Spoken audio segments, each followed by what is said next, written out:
5 years ago today, scenes from this city were being watched around the world. Taliban fighters were entering Kabul. The former republic was collapsing and thousands of Afghans were desperately trying to leave.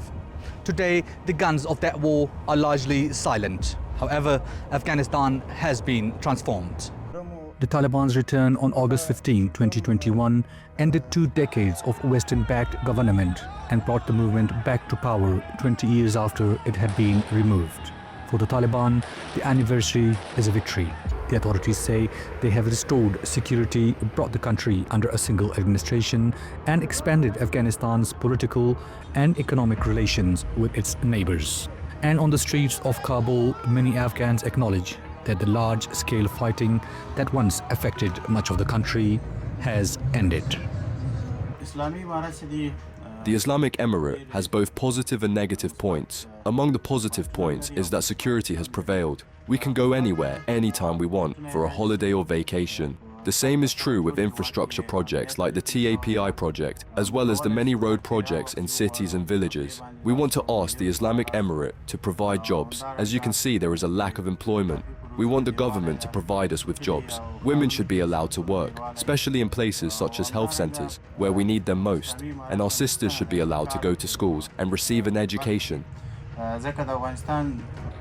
But peace has not meant prosperity for everyone. The World Bank says Afghanistan's economy is growing again, but rapid population growth and the return of millions of Afghans are putting pressure on jobs and incomes, while GDP per person has fallen. Nowhere is the change more visible or controversial than for women and girls. Afghanistan remains the only country where girls and women are barred from secondary and higher education, including universities.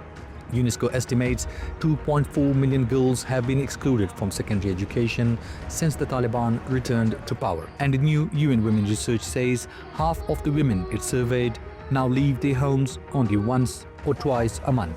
The Taliban authorities reject international criticism of their record and say women enjoy their rights under their interpretation of Islamic law and Afghan culture. Over the past 5 years, we have had both difficult days and experienced positive changes.